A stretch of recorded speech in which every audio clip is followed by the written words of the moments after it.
अस्सलाम वालेकुम ख़वातीन हज़रात, मैं हसन दनानी और लाज़वाल इश्क एपिसोड नंबर 92 के रिव्यू के साथ आपकी खिदमत में हाजिर हूँ। तो 91 में हमने जैसे देखा था कि दो तीन पार्टिसिपेंट्स ने कंटेस्टेंट ने अपनी इमोशनल स्टोरी सुनाई और उसके बाद हम स्विच करते हैं दूसरे पार्टिसिपेंट्स पे। सबसे पहली बात तो ये कि बड़ा अच्छा लगा कि भाई उमैर को बड़ा अच्छा जो है वो इस बार स्क्रीन टाइम मिला और वो बहुत ज़्यादा बोलते हुए नज़र आए, वरना यूजुअली उनका स्क्रीन टाइम बहुत ही कम होता है और लाइबा तक ही महदूद होता है। लेकिन आज के एपिसोड की अगर मैं बात करूँ, उमैर ने जो है वो अपने इमोशंस जो हैं वो भरपूर बताया। उन्होंने अपने जिम की जर्नी बताई कि वो एक ट्रेनर थे और जो सोसाइटी में कहा जाता है कि भाई अच्छा ट्रेनर और प्रोफेशनली क्या करते हो। तो ये सब चीज़ें जो है वो हम भी फेस करते हैं कि कोई अगर ऐसी अनोखी कोई फील्ड में होता है या ऐसी कोई मेन स्ट्रीम में फील्ड में नहीं होता तो सब पूछा जाता है अच्छा यार ये तो कर रहे हो, इसके अलावा क्या कर रहे हो। अक्सर एक्टर से पूछा जाता है अच्छा एक्टिंग तो कर रहे हो लेकिन वैसे करते क्या हो। या फिर कोई पेंटर होता है या म्यूजिशियन होता है, ठीक है ये तो तुम्हारी हॉबी हो गई, एक्चुअल में क्या करते हो। तो ये आप में से वो तमाम लोग जो कि आर्टिस्ट हैं, म्यूजिशियंस हैं या ऐसी फील्ड से ताल्लुक़ रखते हैं जो कि main stream doctor, engineer, MBA, businessman, chartered accountant वाली फील्ड नहीं है, ऑफिस जॉब नहीं है या कोई बिजनेस नहीं है, इस किस्म की चीज़ें आप करते हैं अगर आर्टिस्टिक, तो आपसे ज़रूर पूछा गया होगा कि यार अच्छा ठीक है ये तो आप करते हो, वैसे क्या करते हो। तो आप लोग क्या जवाब देते हैं तब।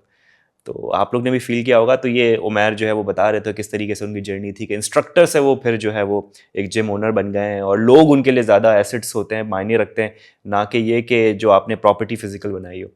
यार बड़ा देख के जो ना अच्छा लगता है कि ये कंटेस्टेंट जो कि आपस में इतना लड़ रहे होते हैं और बड़ी बच्चों वाली हरकतें कर रहे होते हैं और पता नहीं क्या क्या मुँह से अल्फाज निकाल रहे होते हैं, लेकिन ये तमाम एक्टर्स जो हैं, ये तमाम कंटेस्टेंट जो हैं वो जब इन चीज़ों से गुजर चुके हैं, तो मुझे लगता है कि जब किसी के ऊपर मुसीबत आती है ज़िंदगी में या किसी का बड़ा डाउनफॉल आया होता है या किसी ने बहुत ज़्यादा मजबूरियाँ देखी होती है और फिर जब वो बाउंस बैक करता है या नीचे से ऊपर उठता है ना, तो बहुत ज़्यादा हम्बल हो जाता है। फिर तेरा क्या मेरा क्या और उसने मुझे ये बोला, ईगो वो सब सेट असाइड हो जाता है। तो मैं यही सोचता हूँ, मेरा सवाल है, मुझसे खुद से मेरा सवाल है और आप तमाम लोगों से सवाल है, उन कंटेस्टेंट से सवाल है कि यार आप लोग कितनी मुश्किलात से, मजबूरियों से यहाँ तक पहुँचे हो, लोग जान रहे, टेलीविज़न पे आ रहे हो, आप यूट्यूब पे आ रहे हो, कहाँ-कहाँ नहीं आ रहे हो। बड़े-बड़े प्रोजेक्ट्स भी आपने किए हैं, कुछ ना कुछ अचीव किया है, आपके बिज़नेसेस चल रहे हैं। लेकिन वो हम्बलनेस कहाँ है, वो आप लोग क्यों नहीं सोचते जब किसी को टारगेट किया जा रहा होता है, किसी के बारे में बुरे अल्फाज निकाले जा रहे होते हैं। मैं नहीं कहता सब परफेक्ट हैं, सब में फ्लॉज होते हैं, लेकिन मेरा तो एक्सपीरियंस ये है कि मैंने उन लोगों को देखा है, ऐसे लोग जो कि यहाँ होते थे, फिर यहाँ जब गिरे और जब बाउंस बैक हुए हैं तो उन्होंने कहा है कि यार नहीं, ये दुनिया जो है ना, मिट्टी से निकले थे, मिट्टी में मिल जाएंगे, तो क्या ही रह जाएगा कि मैं किसी के साथ ईगो रखूँ, मैं किसी के साथ जो है नीच हरकत कोई कर दूँ। तो ये हरकत करते हुए आप लोग नज़र आ रहे हैं।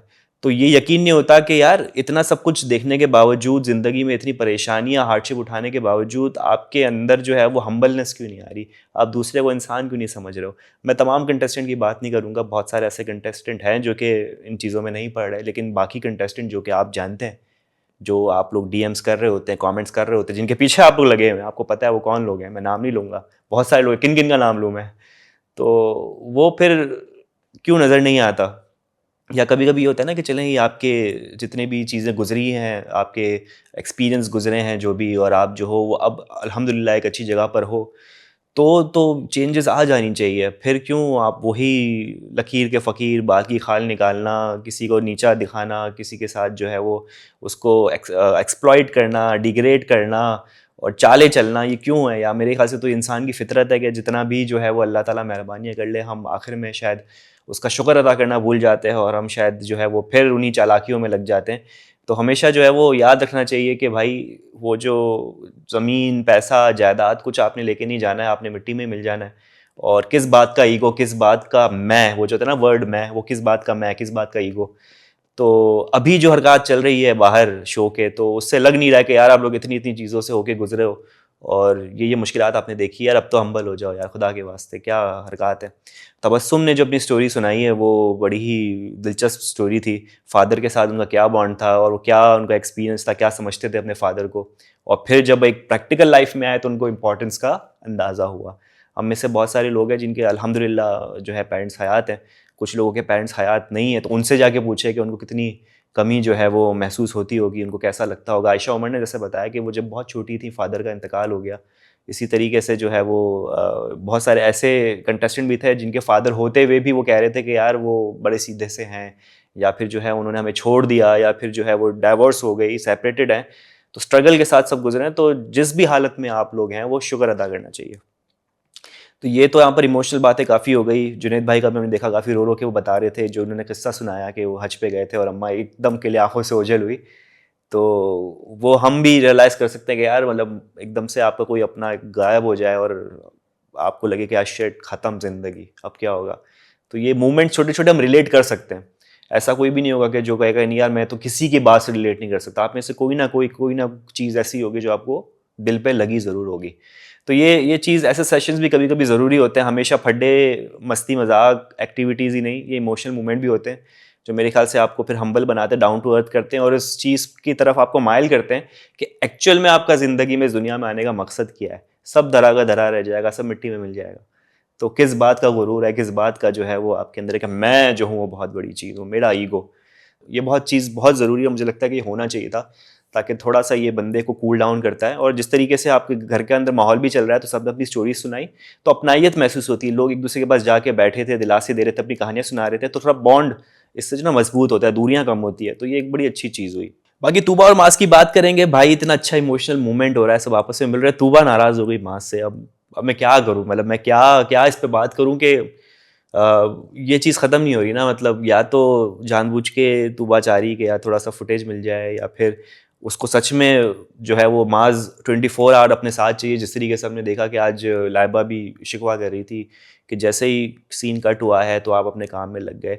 अब मुझे लग रहा है कि घर के अंदर जितने भी लोग हैं ना, वो सब एक्टिंग तो कर रहे हैं, ठीक है। सबको पता है कि जैसे ही कट होगा अपने अपने कामों में लग जाओ, बाप रियल ज़िंदगी में आ गए हो।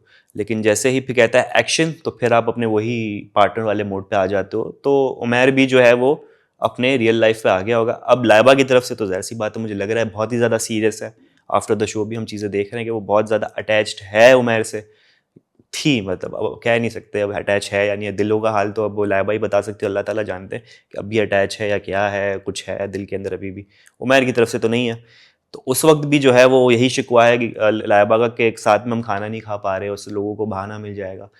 तो मुझे ये लगता है कि एक तो उमैर की भी गलती है और लाइबा की भी गलती है। उमैर को अगर ऐसा था कि गेम ही खेलनी थी, हिंट तो दे देते लाइबा को कि यार मैं जो कर रहा हूँ मैं गेम के लिए कर रहा हूँ और इसमें कोई बुराई नहीं है, सब लोग ही गेम के लिए कर रहे हैं। शायद दूसरे पार्टनर्स ने डायरेक्टली एक दूसरे को नहीं बोला होगा, लेकिन ये चीज़ बड़ी इम्प्लाइड सी है, बड़ी जो अंडरस्टूड सी बात होती है ना, कि उसको भी पता है और अपने आप को भी पता है कि हाँ भाई गेम चल रही है। क्योंकि जब सीन कट होता है और आपका रवैया चेंज हो तो सामने वाले को पहले ही समझ जाना चाहिए। और फर्स्ट टाइम सीन कट नहीं हुआ है, आप कितने 50 दिन से आप एक साथ रह रहे हो, तो सीन कट होता है तो आपको आइडिया हो जाना चाहिए कि भाई इसका बिहेवियर चेंज हो रहा है, तो मतलब ये सिर्फ मेरे साथ सिर्फ गेम की हद तक जो है वो एक प्यार दिखा रहा है, एक्चुअल में नहीं है।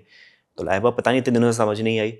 और उमैर का भी सही बात है कि वो जो है वो अपने सेल फोन पे जो भी उसके काम काज है, और वो कहता है मेरा माइंड नहीं बना हुआ इस वक्त, मैं नहीं कर सकता, तो मैं बाद में खा लूंगा या मुझे नहीं खाना। तो वो खाने के वो बहस के साथ में मिलकर खाना क्यों नहीं खाया। अब लाइबा चाह रही कि जिस तरीके से मैं पहले भी चिपकी हुई रहती हूँ उमैर के साथ, उमैर आफ्टर द शूट जब कट हो तब भी मेरे साथ इसी तरह चिपका रहा है, जबकि उमैर का माइंडसेट ही कुछ और चल रहा है, उसका जो ऑब्जेक्टिव ही कुछ और है।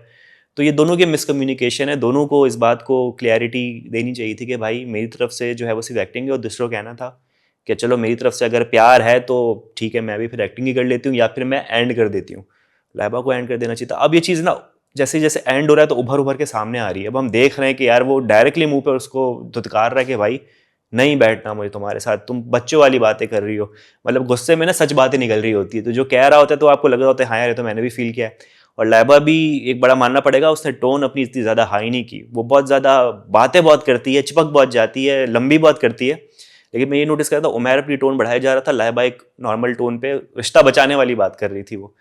लेकिन बात वही है कि आप ज़्यादा चिपक रहे हो, दूसरा वाला अनकंफर्टेबल हो रहा है, तो दोनों तरफ से जो है ये लैकिंग्स है और कम्युनिकेशन की लैकिंग है, और कुछ भी नहीं है। गेम की वजह से जो है ना बहुत सारी बातें दिल के अंदर लेके लोग बैठे हुए हैं जो बता नहीं पा रहे, और जो जिसको सच में प्यार हो रहा है वो ये समझ रहा है यार ये मुझे मेरे साथ क्यों ऐसा कर रहा है। तो ये जो है ना अब जैसे जैसे एपिसोड आगे बढ़ रहा है, क्योंकि अब 2-3 एपिसोड तो वैसे ही उन्होंने रिलीज़ कर दिए हैं, तो मुझे नहीं पता कि आगे एपिसोड में क्या होता है। आप लोग भी कोई स्पॉइलर प्लीज़ मत दीजिएगा कमेंट्स के अंदर, क्योंकि मैं तो डे बाय डे फॉलो कर रहा हूँ, मैंने एक साथ नहीं देखा है, क्योंकि मैं थोड़ा सा आराम से एंजॉय करते हुए देखता हूँ। तो अगर ऐसा है कि लाइबा और उमैर का रिश्ता जो है और ख़राब होगा, मुझे ऐसा लग रहा था कि जो अफवाह फैली थी कि कोई 2 लोग स्विच करेंगे, तो आज के इस बर्थडे के बाद मुझे लग रहा था कि शायद उमैर उस एक लेवल पे पहुंच गया, वो कह दे कि बस लाइबा इट्स ओवर, अब मुझे तुम्हारे साथ नहीं बैठना या तुम्हारे साथ जो है मुझे कोई भी रिलेशन नहीं रखना। तो मुझे लग रहा था शायद उमैर आज स्विच करने वाला है, लेकिन अब नेक्स्ट एपिसोड के ट्रेलर में देखते हैं कि वो थोड़ा सा फ़नी एक्टिविटी की तरफ होते हैं कि उमैर जो है वो रिश्ता लेकर आया है लाइबा के घर पे और लाइबा के घर वाले बने, फ़नी थोड़ा सा एक एक्टिविटी हो रही है। तो उसके लिए मैं थोड़ा सा एक्साइटेड हूँ कि देखते क्या होता है। तो इनका तो मुझे टूटता हुआ नज़र नहीं आ रहा, लेकिन समझना पड़ेगा कि भाई उमैर की तरफ से अब डायरेक्ट हिंट्स मिल रही है, या वो डायरेक्ट हो रहा है कि भाई बस बहुत हो गया, बच्चे बच्चे वाली हरकतें नहीं करो, मुझे जो है मेरा प्रॉपर टाइम चाहिए और मैं हमेशा तुम्हारे साथ चिपके हुए नहीं रह सकता। तो उन्होंने कह दिया अब लाइबा को समझने की ज़रूरत है। अब देखते हैं आगे आने वाले एपिसोड्स में लाइबा ये तमाम बातें समझती है कि नहीं समझती। अब होपफुली ट्रेलर से तो ये लग रहा है कि अब ये जो इमोशनल स्टोरीज़ है अब तो उसका शायद एंड हो चुका है, अब कोई अपनी स्टोरी शेयर नहीं करेगा। लेकिन वो माहौल ही ऐसा बन गया था कि सब लोग एक बैक टू बैक अपनी स्टोरी शेयर कर रहे थे, और इवन जब आयशा उमर भी चली गई थी तब भी कुछ ना कुछ दिलों में बातें थी, तो जो सब शेयर कर रहे थे सुन के बड़ा अच्छा महसूस हो रहा था। और दिख रहा था कि यार हाँ यार, ये लोग जो इतना लड़ रहे होते हैं ये लोग भी इंसान हैं, ये लोग भी मोहब्बत करते हैं। लेकिन मेरे ख्याल से घर के डायनामिक्स ऐसे हैं, पॉलिटिक्स ऐसी है, गेम की लालच ऐसी है, पैसे की लालच ऐसी है कि वो आपको ऐसी चीज़ें करने पे मजबूर कर देता है जो एज अ इंसान आपको नहीं करना चाहिए, दूसरे का सोचना चाहिए। लेकिन गेम है, नहीं सोचते लोग। और यही हमें फितरत दिखाती इंसान की जो होती है ना। आपने ह्यूमन बिहेवियर पढ़ना हो तो इस किस्म के रियलिटी शोज़ को देखें तो आपको पता चलता है कि भाई भूख और प्यास से बंदा क्या कर देता है, गुस्से में बंदा क्या कर देता है, और कौन कौन सी ऐसी सिचुएशंस होती है जिस पर बंदा कैसे रिएक्ट करता है। तो अगर स्टडी करना हो तो ये रियलिटी शोज़ जो ना बेस्ट होते हैं ह्यूमन को स्टडी करने के लिए। तो मेरे ख्याल से आज मैंने भी बड़ा ज्ञान बांट दिया आपके सामने। इतना ज्ञान बांटना नहीं था, लेकिन एपिसोड की नौयत ऐसी थी, मैंने सोचा कि चलो मैं भी कुछ ज़रा ज्ञान बांट लेता हूँ आपके साथ। बाकी अगले एपिसोड का इंतज़ार रहेगा, और आहिस्ता आहिस्ता जो है वो 92 एपिसोड्स हो गए, तो 8 बाकी है। 8 के बाद जो है वो दी एंड हो जाएगा, और उसके बाद हमारी कोशिश होगी कि जो भी विनर कपल है उनको हम बुलाएं, एक साथ बुला लें तो अच्छा है। नहीं आते, अब आपको पता है कि क्या हालात चल रहे हैं बाहर, कोई किसी के साथ है नहीं है, कोशिश तो होगी कि साथ में बुला लें। आ जाते तो वेल एंड गुड, नहीं आते तो एक एक करके बुला लेंगे। और बाकी कंटेस्टेंट से भी बात चल रही है, एक और अलाइन भी हुआ है हमारे पास, एक इंटरव्यू जो कि होपफुली कुछ दिनों में होने वाला है, तो वो भी इंशाल्लाह रिलीज़ करेंगे। तो इसके लिए ज़रूरी है कि चैनल को सब्सक्राइब करना ना भूलें और बेल आइकन को भी क्लिक कर दें। अपना बहुत ज़्यादा ख्याल रखें। यहाँ पर मैं रिव्यू एंड करूँगा। आपसे इंशाल्लाह कल होगी मुलाकात। अल्लाह हाफ़िज़।